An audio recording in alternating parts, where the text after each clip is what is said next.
Welcome to Straight Talk for Entrepreneurs, where we reveal what it really takes to build a successful business. Whether you are starting with an idea or growing your business, this is the show for you. My guests and I will show you how to build a strong mindset, a powerful body, a profitable business. Hi, I'm Brandon C. White, and this is Build a Business Success Secrets. Hey, Steve, thanks for being on today. How are you? I'm excellent, Brandon. Thanks for having me. I'm a little jealous. You're sitting in Half Moon Bay, and I'm sitting in like the frozen tundra of the plains of Texas right now. Is it cold there already? Yeah, we just got hit with this ice storm, so it's was the first one of the year, but it's kind of interesting. It was nice and 70 degrees, and then all of a sudden, I woke up this morning about 2:00 and it was thundering and it was snowing rain, frozen rain, but it's thundering and lightning. It was really kind of cool. That is crazy. Yeah, I guess the world's crazy. I was looking at some Instagram stuff and I sent a friend who is a bike rider a message and I was like, it's snowing there? You're riding your fat bike tires? And she's like, shut up. And then we woke up this morning and we have what effectively becomes the Northern California Santa Ana winds, and we have gusts up to like 45 miles an hour here today. So Crazy. Yeah, it's crazy. Hopefully we don't lose our electric. They said we wouldn't. So hopefully if our recording gets interrupted, it wasn't me just cutting you off. It was PG&E deciding that they didn't want wildfires to spread. But thanks so much for coming on. You have a really interesting story on how you got to ROI Online and your podcast and your agency and everything. But before, when we talked, Steve and I talked last week about what we're going to talk about. And Steve, you have this really cool story about what I call pivotal moments. And these are these moments that just, right, like you can look back in your life and say, I've had 5 pivotal moments and those pivotal moments have led to X, Y, Z. And I feel like you had this pivotal moment that you were telling me on the plane. I told you not to keep talking about because I wanted to record it.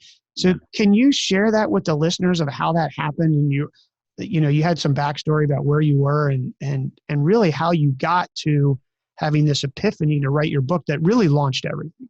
Yeah. So I have this agency, and for years I work with entrepreneurs. And one of the things I keep preaching to them is you need to see yourself as a multimedia publishing house. And I want to help them grow, and I want them to consider that there's potentially a book in them about their business and their unique perspective that they should write. But I would say that, but in the back of my mind, this little voice would go, but where's your book, Steve? And it was in me, and it was like I needed to write this book. I sit down and I talk with entrepreneurs, I don't know, 1,000, and all around a similar conversation about why they should implement the things that we do here at ROI Online. And I was just getting more convicted that I needed to put it into a book so more people could read it other than just the one-on-one conversations that I had. But I didn't want to write a book just to write a book. I wanted it to be unique and good and valuable. And so one day I'm on a plane, I'm flying to San Francisco to go to a Google Next conference. And I love to read books, all in the business genre. And you think about the thought leaders that you follow, the things that you got value and helped you grow was someone that sat down and wrote a book. And that's how you learn about them. And you get some piece of knowledge and you apply it to what you do, and it helps you whether you hire them or not. So I'm sitting on this plane and I'm wanting to implement the entrepreneurial operating system for my business. It's just a system, a framework on how to manage your business better. And it stems from the book called Traction by Gino Wickman. And it's a little little orange book, and it says, "What the heck is EOS?" And it's the book that you would pass around to your employees so that they would read it and understand why we're going to make all these changes over the coming year. And it's so smart. So I'm sitting there reading this book, and all great books have a framework, and this one has the entrepreneurial operating system. And in that moment, I looked at this and I thought, oh my gosh, I've been worried about what would be the unique perspective that I would put in my book. And it's been there all this time. And we call it a quick start, but simplistically, it's the entrepreneurial marketing and sales operating system.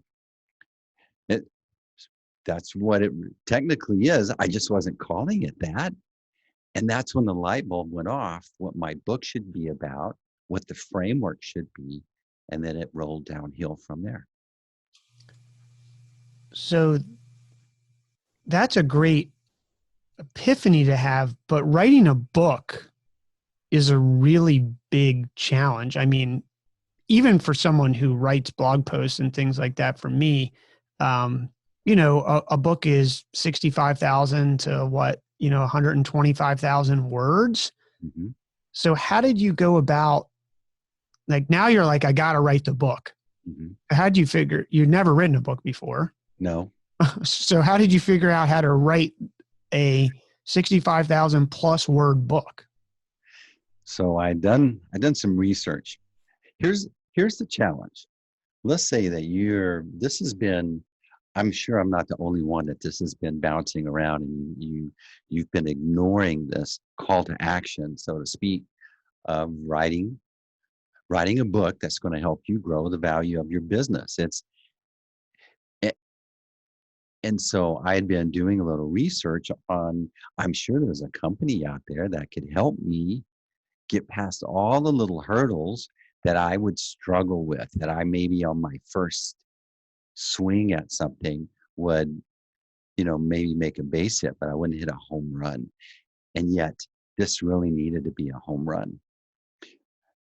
And so I found a company that I hired to help me do that. And the things that they did was help me get it.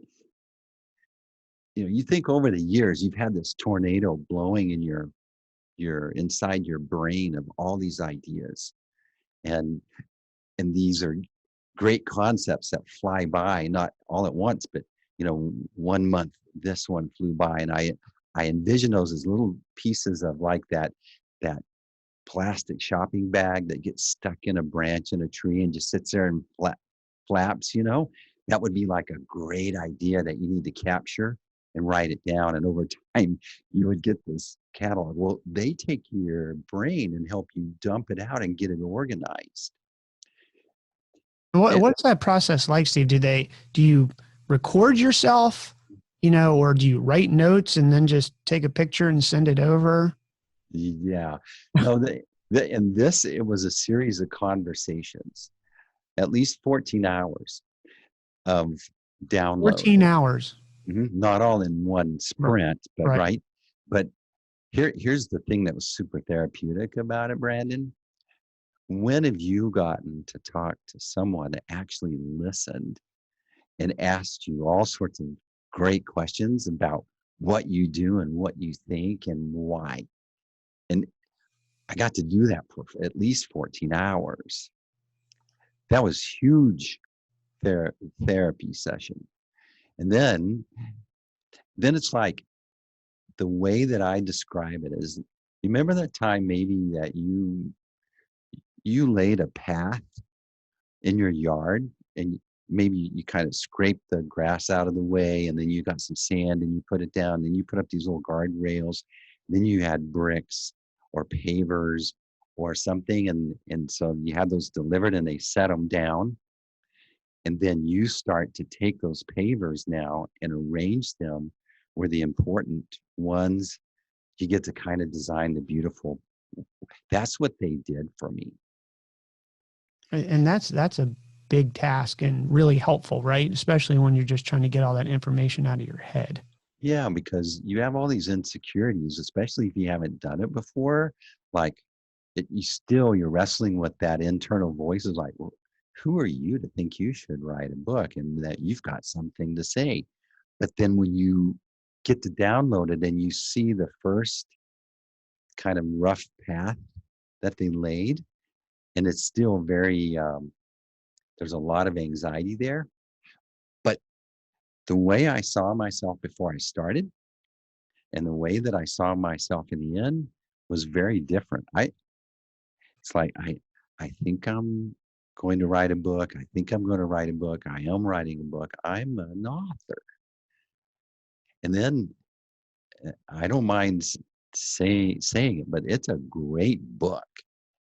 And the people that read it, they really love it. And it's an important book for all entrepreneurs and business owners and marketing directors. They need to read it.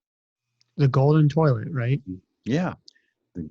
The golden toilets. Stop flushing your marketing budget into your website and build a system that grows your business. Now, because I want to ask you how you came up with the Golden Toilet, because frankly, I've seen the Golden Toilet a lot of places on the internet, and it seems like it's everywhere. So you get the download, and then did they help you? I don't want to say it's tricks, right? But there's techniques to get a bestseller. So, it's not, hey, I'm just going to write a book. I mean, the problem is I think a lot of people do believe they want to write a book and they have something to say and they say, well, I'm just going to write the book and I'm going to put it out there and build it and they will come. Mm-hmm. And that is just not true, right? No, because you're launching, I don't know how many books go live on Amazon every year, but it's like 160,000 books a year or something. And so the same challenge exists with your book on the challenge that you have as far as your business being seen, found, or your message being heard and absorbed. You still have that in every domain, and especially in the book domain. So they helped me really being from the marketing world and having a marketing agency. I did above average as far as positioning and prepping the earth, so to speak, for the launch. So we had a list. I had read some other books by some other great guys on how to launch a book. And there's like a book and videos on everything. You definitely have to do your homework. But that's where you can have a competitive advantage against all the other people launching, is because most just write the book and then they go, okay, so how do I find people to read it now? Yeah, it's just not build it, they will come. I mean, it's the same thing with a podcast, right? Like, or a website or a product. I mean, you have the best mousetrap in the world, but nobody knows about it. So they helped you. I guess they have some sort of system, and I'm sure that changes regularly, but with internet and SEO, but really put together a program where maybe you don't go to print first, right? Or did you print on demand, or did you do beforehand, or how did you do that? Yeah, so I ended up launched with a Kindle/paperback version. And they coach you on how to market it. This particular company coached me on how to market it in general. The specifics of it, their core essence was to help me write a great book, not necessarily to write and launch a great book that fits into your existing business system in your business. And, that's a different game and something that I was more inclined to do, which was definitely an advantage.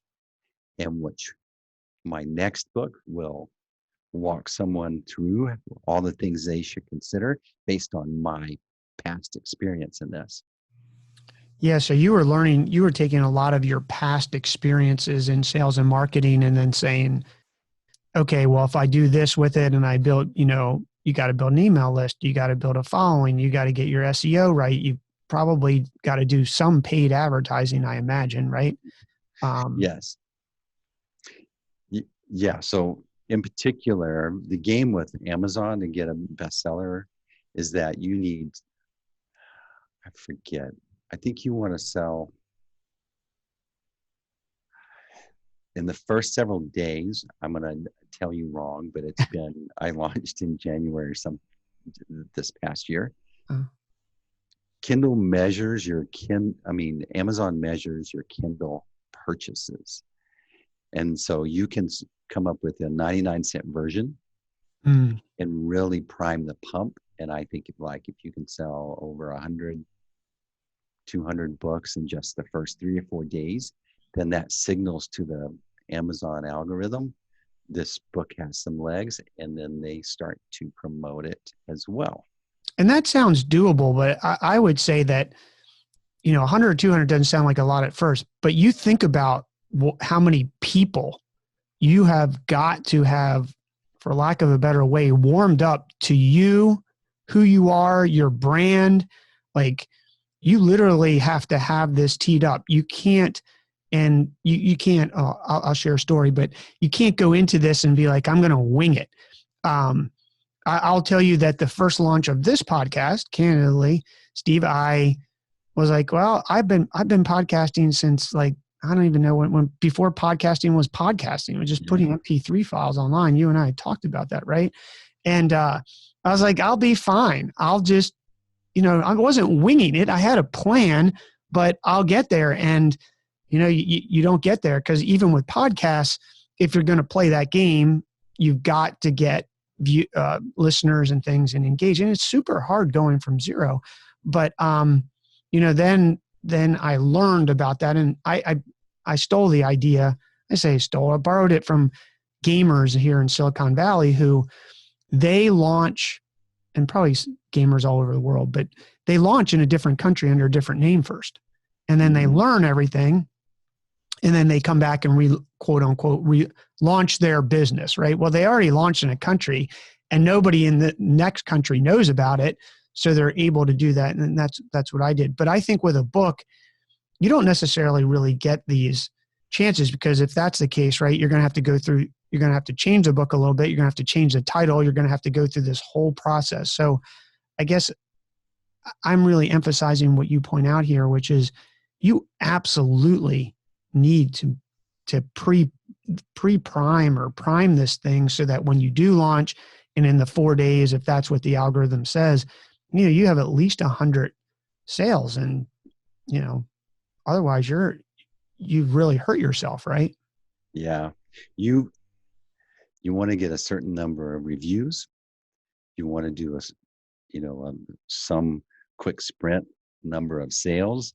But what it highlighted to me is all the back work that I could have optimized better, that on the next go around, you can bet I'm going to have all of my system lined up to really exploit it. But the first time you go to the game, you're learning, right? And this particular company, that wasn't their sales point, and I didn't have that expectation of them. But being a marketer myself, I had the fundamentals clear in my head. But you're right. If you're going to launch a book, you need to send an email out to a significant list, not just 30 people. But to have a significant list means you've been hustling for years. Or you spent a ton of money in Facebook ads and overpaid for your lead, right? Totally. Yeah. And then the expectation of what value you expect from a book sale. If you think that you're going to write a book and then live off the proceeds from the sales of a book, no. The reason that I wrote the book is because I wanted someone to read the book, love the framework, and approach me already prepared to implement this in their situation. That's so valuable. That's a totally different conversation than someone going, well, convince me why I should do it this way. Yeah, and I will just raise my hand. So my mom has written 7 books, and I am the product of not a starving artist, right? But the truth of the matter is, and my mom wrote those books a long time ago, photography, and wrote them. Um, you got to have this plan with the book. There, certain people, right? Like Harry Potter can get rich off of book sales, Mhm. but that's really the, I don't know, what is it, Steve? The top 1% of 1% or 1%. Yeah, that's a big outlier for sure. Yeah. So the fact that you actually have this, for lack of a better way to put it, value ladder and plan and expectation, that the book is really your primer, like you said, because when they come to you at that point, you as the author and expert, they already believe. It's so true when you think about, as an entrepreneur or a business owner, there should be some place in your business where you start to go, I need to be prepping this company. At some point, I'm going to step off the bus. Okay. And I want something to show for all of this work. Right. And so, one of the things that you need to do is make a business that runs without you. But the harder thing is to set up a sales process that can run without you. And one of the reasons that you would want to write a book is that book is just a big fat lead generating PDF or Kindle or audio book or interview generator. That's all that thing is. But that book becomes a salesperson for you that's out there meeting all these people that you would never meet if you didn't sit down and make that investment. So I have a few questions on this. Did you record an audio version of this book yet? Yes, Did you read it? yes, I did. I How hard was that? Well, it was a little, it just was like the whole process. It stretched me. It caused me to invest time and learn a new thing and to see myself different. But in the spirit of self-publishing, I think it's only congruent that you should read your own book. Now, did you record it? Obviously, anybody who's watching on YouTube knows that you've got a professional setup and you have a podcast. So, of course you do, but not all listeners, you don't have to have a professional setup to do a podcast to get started. So I don't want to say that, but Steve, you have that. Did you record this in your studio there and edit it?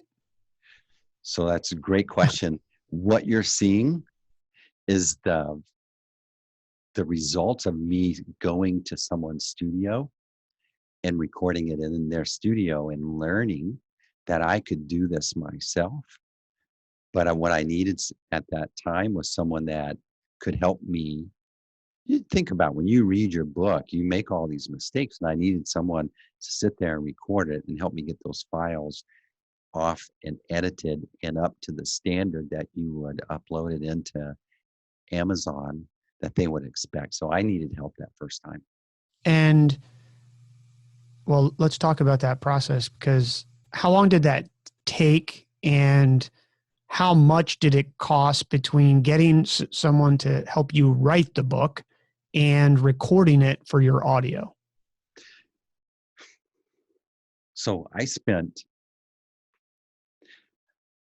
$25,000 as an investment in getting my book, where it would be a book that you're proud of, meaning that it would have great cover art, it would have a great title, you would have people to discuss and coach you on those things, to go through, and there's all these different editing processes. I just thought editing was editing, but there's all these different editing processes.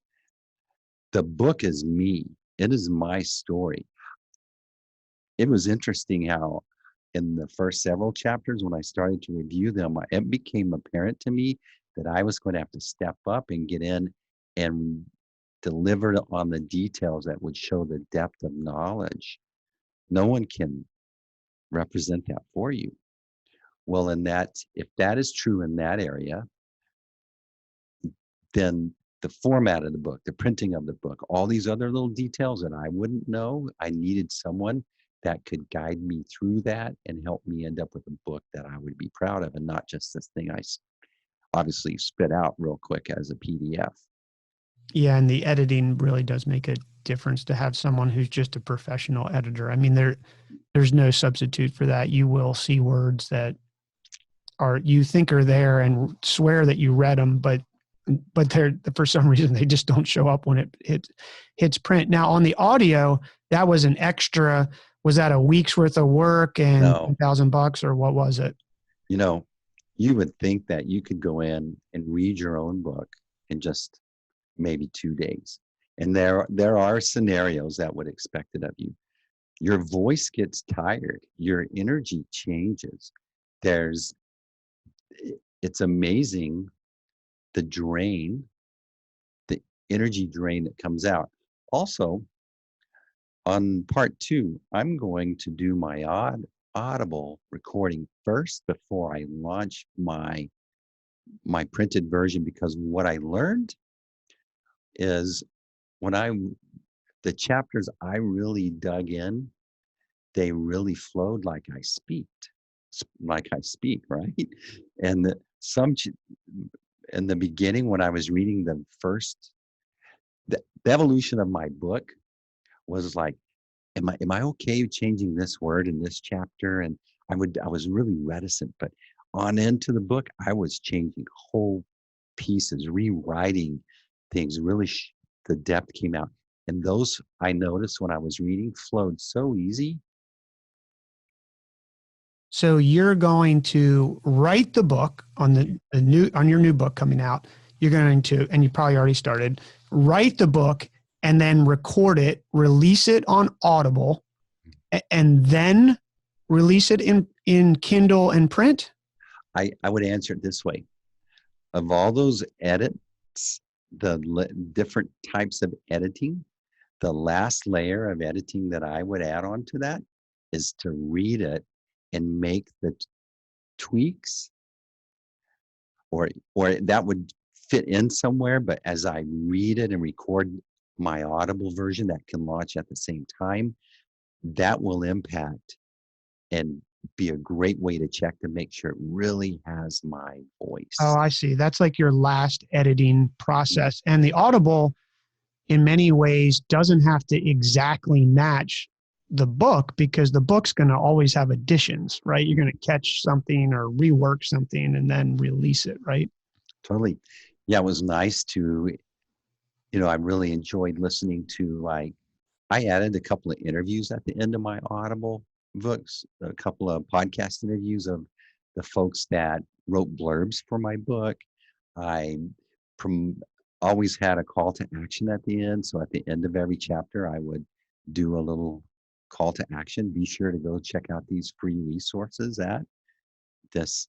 So there's these fun personality action things that you can inject in an Audible version that doesn't come across necessarily in your text version. I realized that we didn't actually get to the answer. So how long did it take you to record that? So I think I took like a month or so, because I would go in for just 2 hours, 2, 3 times a week. That studio was local. And so I had the luxury of just popping in when I had the energy and picking up where I left off. And if my energy dropped, or if I just had to stop and restart a bunch, you wouldn't get as much done. I, I had to go back and read a couple of chapters because some of the audio setting had changed on an update that came in the middle of the project. I see. And did they help you edit it? You had it edited for you. Yes, so they went in and took out the ums, or there was just a nice little system that we had that made it easy to put those files together and flow and break them down into chapters. And then I received them, I listened to them, and then after I approved them, I uploaded them into the Amazon Audible platform. And have you seen success more downloads or reads via the Audible version or the book version? I think the Audible version is responsible for about 50% of my sales for sure. Oh, And so wow. if someone has written a book and you don't have an Audible version, it would behoove you to get it out there. Sounds like you're in big trouble if you don't have that. And I find myself, I have these, just this weekend, I got to do a trip down to LA, and I have these books on my shelf. And now that I'm not flying, I was like, I'm just going to buy these Audible versions and listen to it. So I think maybe people, especially as they start, it feels like a lot of people right now are driving in their cars on short vacations and things like that. Or I think you can just consume Jameson them. Govoni. I think you can. Is that your mom? No, but I don't know why it came through on my phone there. Well, I would think about it though, Brandon. Podcast is a medium that's really surging right now. And people are busy. They're exercising, they're working in the yard, they're doing all these driving, doing all these other things. And they now to have an audible version of your book, it would only make sense that you would have that available for someone to listen at their leisure when they're ready. And I find myself that I'll order the audible version first. And if I really enjoyed it and I want to like get the hard copy, I'll order the paperback and take notes. I have multiple versions of books. Yeah, I got to say that I think I'm moving there. I like to, I don't know about you, I'd like to, when I read a book, I actually take a lot of notes. Some of that is because I have some form of dyslexia. I think back then they didn't know what to call it. So it's some sort of learning disability, but I couldn't sound out a word and read really well until later in life. But it helps me to take notes. So if it's a book that I think I'm going to get a ton of value out of, I'm starting to listen to it. And then like you buy the book, read it again, which makes it a little bit easier, I think, and then make notes in it so that you have it for reference. Now, a month is a long time, by the way, but I can understand the energy part of having to record this. And, do you know how many is it? I imagine your book's 60,000 plus words or something like that. I think, I think the Audible version was like 8 hours or something. Oh, wow. I don't want to tell you wrong, Yeah. but it's like, in the meantime, I was running an agency. I was spinning up a podcast. I was setting up what we call a Quick Start Academy. So I was launching these other initiatives so that when people read the book, when they showed up, they would see these other options that they could take advantage of. What you really do have to have. I mean, I'm sure you can do it solo. I just think without those multiple channels, or even a way to monetize your investment here. But I will say that $25,000 at first, as I heard, I was like, well, that sort of sounds like a lot of money. But in the realm of life, $25,000 investment that is basically your sales and marketing engine for a really long time. Right now, while we're recording this podcast, that book is working for you. That's really insignificant. And I imagine the audiobook cost, a few thousand more. But I do think it's worth having professionally edited. When I first started podcasting, I used to edit myself, and it's way too time consuming. And professionals know how to get the voice to sound right. And especially with a book, you really can't, if you're going to charge someone a few bucks, whatever that is, it needs to be right. The other thing I will say, Steve, I like with Audible books is I actually play them at 1.5 speed. So I can consume more in less time. Now, I want to talk a little bit. One of the things they say about books is the title, just like a lead subject line in an email campaign or an advertising campaign, is, I don't know what percentage, you might be able to help us understand that, but it's significant, isn't it, as it relates to them reading the book? So how did you come up with, the golden toilet is memorable. So every leader faces this challenge to get what's in your head packaged in a way where people will stop what they're doing and carve off a piece of this finite resource that they show up with every day. And if 160,000, and don't trash on me if it's 200,000 or 100,000, but if that's just one metric that you're competing against, you're also competing against someone's kids demanding their attention, their business, all these other things. The title is the title can make a great book have legs. A bad title can be like a great book be missed. For example, here's a great book. It's called Conversations That Win the Complex Sale. And this is one of the best sales books that I would recommend. But what's in this book is not reflected in the design of the title and the cover. And it's a big miss. And so the golden toilet, here's what you've got going on.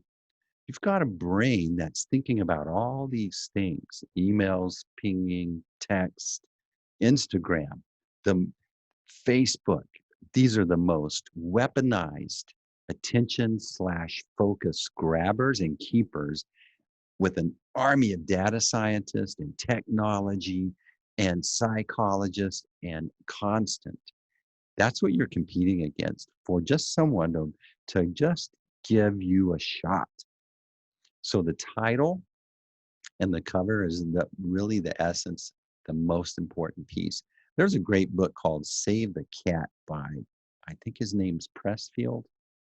It's the book on writing a screenplay, but he takes 2 chapters in helping you just write what's called the log line.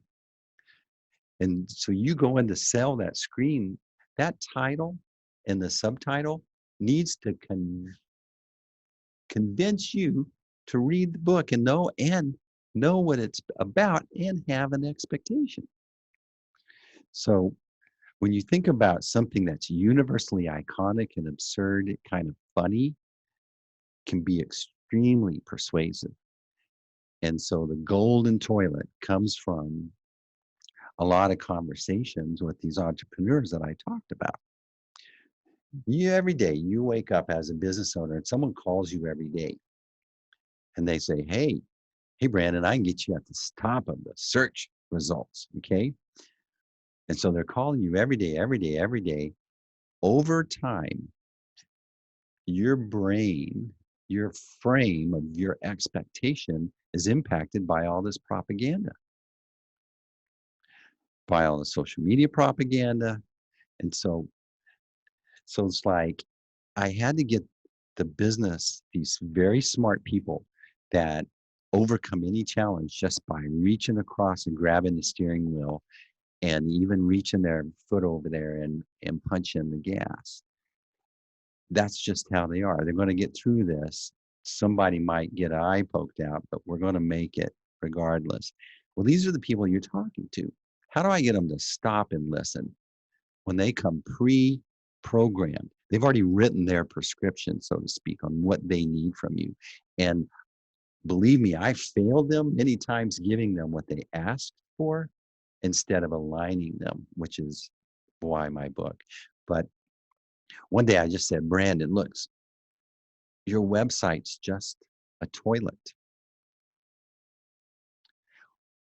And you could hear the tires screeching on the pavement in their brain. What? Well, think about it. You wouldn't work in an office if it didn't have a toilet. You wouldn't build a house or buy a house if it didn't have a toilet. But when people come over, where do you guys hang out? In the kitchen, the patio, around the pool, the fireplace.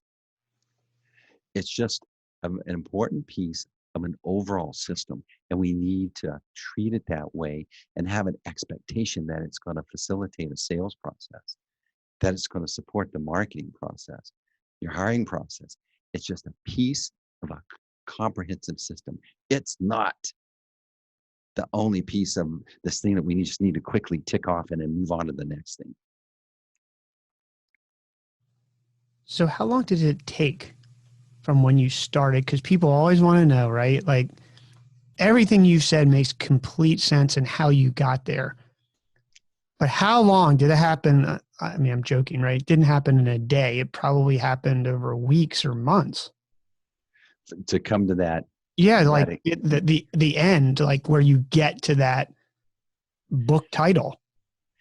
Yeah. So it was one of the stories that I had downloaded in those interviews, and it really stuck out to the person that was working with me on this. And she kept asking me a lot of questions around it. And so the golden toilet just popped out because it's so absurdly iconic. And it is the greatest representation of wasted FU money that rock stars demonstrate, Saudi kings, drug lords, and yet who is it that doesn't want to waste their money? My audience. And when you call their website a golden toilet, that even everybody can see, and it doesn't help the user experience, and it doesn't improve the functionality. It makes sense to them immediately. So I'm going to ask that all, was it 3 months? Oh, 6 months? well, so it was like 6 months, and I wavered on whether I should go with that title or not. Got it. Okay. That's what I just wanted to get to, because people, there's this thing. I mean, you and I talked about it out there, right? There's this, hey, you're going to write a book and it's going to be easy. And I mean, look, if you're in the business of helping people write the book, you're going to want to get them over the line. But I think also the expectations happen when the customer has that experience, and then they're like, well, Brandon, you said that you had Steve on, and it sounded like he got to that in 72 hours. And you're like, no. Steve took 6 months or 3 months to get to that title. This, overnight success isn't overnight success. And we say that, but for some reason, Steve, from a guy who has a psychology degree, I find it interesting that we know that, we say that, but we still believe it was an overnight success every time we see it. The silver bullet's been just pounded in our head, but there is no silver bullet. I went through emotion. This was a very emotional process. Imagine exposing yourself, your thoughts, your declarations, drawing some lines in the sand, just stepping out there like that to just see the first rough draft of what you had. And then I shut down for a couple of weeks. When I read it, I was embarrassed. I was like, I didn't want anybody. I definitely wasn't going to show it to anyone else. Okay. And I had to finally one day, I just had to force myself. All right, chapter 1, start getting in there. But it was emotionally embarrassing. The title, the most important piece of this whole thing, I wrestled with making the call for months. Finally, it came down to, Steve, it's a great title, but here's the question you need to ask yourself. Can you defend it? And it's like, well, yeah, I can defend it. And then that's when I was able to own it. To see people say the title, they can't help but smile. Well, that's why it's memorable. I mean, there's just, like I said, you see it, you feel like, I feel like I see it a lot. But yeah, people are going to remember it. And that's really that's the key here is you've got to be memorable, and you've got to get that attention in someone's span of their day to remember it. So, and I think as I was listening to you, I was thinking, so for all our listeners out there who are trying to figure out, how do I sell more? How do I make more money in my business? How do I either start my business or scale it? The truth of the matter is that this is a prime example, right, Steve, where you have an agency, It's called ROI Online. You help entrepreneurs build their sales and marketing. And you have this really cool program that, quite frankly, over the last, I don't know what it's been, 50 minutes, we haven't talked about it all, but what we have talked about is your book. And people, you should buy the book. Steve's book is really good, and his system that comes with that. But you don't have to believe that. Just read the book. And this isn't a prime example for all of our entrepreneur listeners that if you do write a book and you do become an expert, that you can get on podcasts, you can get press, you can get people, and you're selling without selling and being seen as authoritative expert. Yeah. Your core business is the thing that you do. But think what a book does. A book goes out there and convinces people about your unique perspectives. And they may try it, they may benefit from it, but at some point they're going to come back around and check on what you're doing. It may introduce a course. Now you've got a great reason to just develop a quick course that people can go. So if the book is step one, all right, well, I'll take the course because I need a little more support. Well, now you have an opportunity to offer another revenue stream. Then the next part would be, I want to attend a live class and you teach me how to do what you talk about in the book. Then the next step would be, why don't you guys just do what you do in the book? That's the way you would look at this. Yeah. And like I said, the beauty of it is there's no selling. You just talk about your book and here it is. I mean, now getting to it, you do have an agency and you do help entrepreneurs, and you will, I feel like as I was listening to you, I was like, I think entrepreneurs, a lot of entrepreneurs, I don't know all, but someone asked me the other day, they're like, what religion are you, Brandon? And I was like, Jeet Kune Do. And they said, well, what do you, what? That's the coolest thing I've ever heard. Is that a religion? I was like, well, I'll tell you what I do. I try to look at everything and take the best from it and then put that together and add my own secret sauce. Mm-hmm. And that's worked for me. That sort of makes it better. And, everybody, not to say everybody, but older entrepreneurs will say, oh, that's what Steve Jobs was always known for, which is true. In many ways, Steve, that's what you've done here, right? You've taken courses, you've been coached, you then added your sales and marketing sauce, which you go back, which we didn't even talk about today, but you have a ton of sales and marketing experience previously and brought that together. And now that's what really has created ROI Online. Totally. You think about, let's say you're a plumber. Well, there are thousands of plumbers out there that can come in, fix a toilet or stop a leak or do all the things. So what differentiates you? Your unique perspective and value that you add above and beyond what everyone else does, right? And I heard this quote the other day, and I forget who said it, but so this is not my quote, but people buy you first before they buy what you do.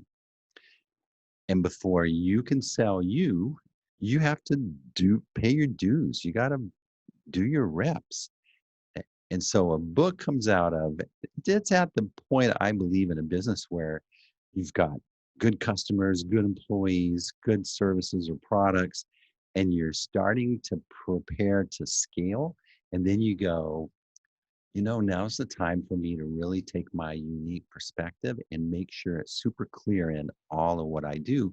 And the book process delivers that. It distills your message. It makes it succinct. It really positions you in what you do better. And that only bakes into everything else, all the hustle you've done in the past. Yeah, it won't be easy, but it will be great for your business. Think of all the folks you compete against. They have to jump over this hurdle too. And they're not going to. Yeah, not everybody's going to write a book. I mean, I have not written a book yet. I have one that I am writing, but I have not gotten it out, and it just takes a while. So, no, but the hurdle, it is hard. But I think hiring someone to at least help get you through those hard parts, and as much accountability.